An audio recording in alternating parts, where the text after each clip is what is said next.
এই WhatsApp people, কেমন আছো তোমরা? এই মুহূর্তে আমরা আছি আমাদের এলাকাতে ঘোরাফেরা করতেছি। আজকে যেহেতু শুক্রবার, তাই আমার বন্ধুকে নিয়ে স্কুটিতে করে ঘুরে বেড়াচ্ছি। শুক্রবার যেহেতু ছুটির দিন, কোনো কাজ কাম থাকে না, তাই আমরা স্কুটি নিয়ে বা বিভিন্ন ধরনের ছোটখাটো গাড়িতে বা অটোতে করে ঘুরে বেড়াই। মূলত ঘটনা যেটি ঘটেছে, শুক্রবার পার হয়ে যখন শনিবার আসলো, আমার ওস্তাদ ফোন দিল গাড়িতে যাওয়ার জন্য। আমাদের ট্রাক নিয়ে নীলফামারীতে গেছিলাম পাট লোড করার জন্য। সেখানে একটি পর্যটন কেন্দ্র আছিল, সেটা হচ্ছে নীলফামারী নীলসাগর। লোড পয়েন্টে এসে লেবার আসতে দেরি হচ্ছিল, তাই আমি আর আমার ওস্তাদ মিলে চলে আসলাম নীলসাগরে ঘুরতে।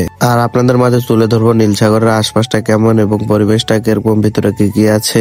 যাই হোক, আমরা দ্রুত এগিয়ে যাচ্ছি টিকিট কাউন্টারের দিকে। দ্রুত টিকিট কেটে ভিতরে প্রবেশ করবো। দেখতে দেখতে আমার ওস্তাদ ঝটপট করে দুটো টিকিট কেটে নিল। আর টিকিটের যেহেতু দাম 10 টাকা করে, তাই আমরা দুজন 20 টাকা দিয়ে দুটি টিকিট কেটে ভিতরে প্রবেশ করলাম। প্রধান ফটক বা যে মেন গেটটি আছে, সেটির ভিতর দিয়ে প্রথমে ঢুকেই হাতের ডান পাশে দেখতে পারবেন অনেকগুলো আচার এবং বিভিন্ন ফুড আইটেমের দোকান।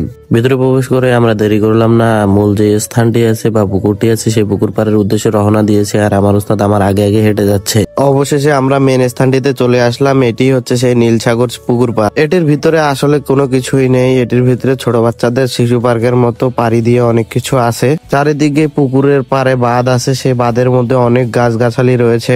নীলসাগর যে পুকুর পাড়টি আছে, সেটিকে ঘিরে গোলাকৃতির একটি পাড়ি বাঁধা রয়েছে। এই পাড়িতে অনেক গাছপালা রয়েছে। আপনি যদি শহর থেকে কোলাহল মুক্ত এবং প্রাকৃতিক সৌন্দর্য দেখতে পছন্দ করেন, পাখির ডাক, গাছগাছালিতে ভরপুর প্রাকৃতিক সৌন্দর্য উপভোগ করতে আপনি এখানে যেয়ে ঘুরে আসতে পারেন। ইতিমধ্যে আমরা পুকুর পাড় ছেড়ে পুকুরের পাড়িতে উঠে এসেছি। এখানে গাছপালা ভরপুর, শিশুদের জন্য অনেক দোলনাও রয়েছে। এই দোলনাতে আমার ওস্তাদ বসে দোল খাচ্ছে, আর আমি আশপাশটা দেখতেছিলাম। সেখানে অনেক পাখির ভাষা রয়েছে এই গাছগুলোতে। আসলে এটি দেখতে নীল সাগরের মতো, তার একটি ভিউ দেখতেই পাচ্ছেন আপনারা।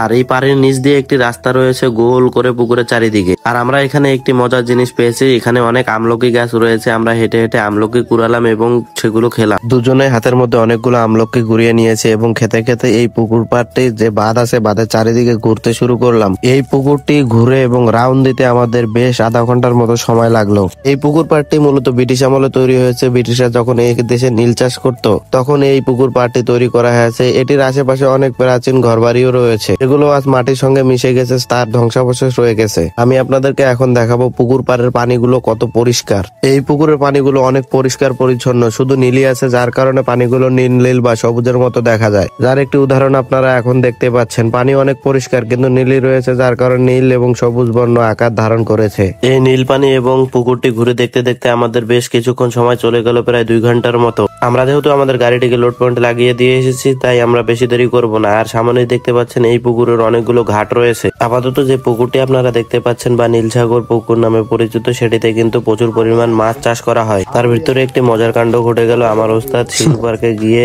সেই ছোট বাচ্চাদের জিনিসগুলো ভিডিও করতেছে এবং মজার মজার ফানি কথা বলতেছে। সিমেন্টের কংক্রিটের তৈরি এই বাঘটিকে বারবার ভিডিও করতেছে। আমি বললাম, এটিকে ভিডিও করতেছেন কেন? উনি বলতেছে, আমার ছেলে মেয়েকে দেখাবো, তাই এই ভিডিওটি বারবার আমি করতেছি। আমরা মূলত এখানে ঘোরার উদ্দেশ্যে আসেনি, এটার পাশে গাড়ি লোড হচ্ছে, তাই আমরা চলে এসেছি এই প্রত্নতাত্ত্বিক স্থানটি দেখার জন্য। এই পুকুর পাড়ে এখনো এমন এমন ঘাট রয়েছে যেগুলো ব্রিটিশ আমলে তৈরি হয়েছে, যার একটি নমুনা আপনারা সামনেই দেখতে পাচ্ছেন। নীলসাগর প্রত্নতাত্ত্বিক জাদুঘরে যে ভবন, সেখানে ঢুকতেছি। এই যে ওস্তাদ, এই যে ভাবেন একটু আগে যাই না, এই যে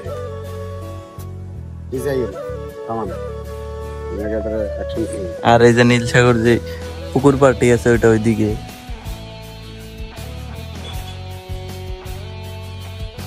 চলে গেলাম।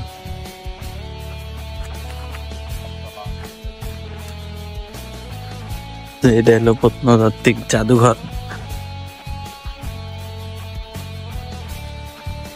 কি আছে এটা সম্পর্কে বিস্তারিত ভালো করে কিছু জানিও না।